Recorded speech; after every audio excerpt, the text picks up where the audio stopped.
हिलवर आहेत आणि हिलवरनं ढकली परत चालले बघ. चीजचा गोळा फेकलाय त्यांनी आणि काहीतरी हे मागणं त्यांना असं फॉलो करायचंय. पार्मेजान. आय थिंक जो पहिले घेईल जाऊन तो जिंकला वगैरे असं काहीतरी आहे.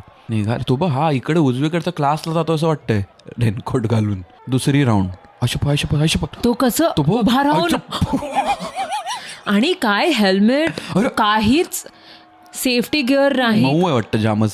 ग्रास इज मऊवर ऑन दी अदर साईड. आपल्याला तो कसा हे बघ साईड आहे साईड बी दोन्ही लागलं त्याच्या. हो तो प्रॅक्टिस करून त्याला माहिती आलाय. आहे ते असं मॅग्नेट लावतात बघ ते असे, तो असा फ्रीजवरनं पडतो तो असा टाप टाप टाप करत. तसा आहे हा. तो कसं धावतोय. फ्लिप मार ए सावकाश. चल popcorn in a popcorn shop.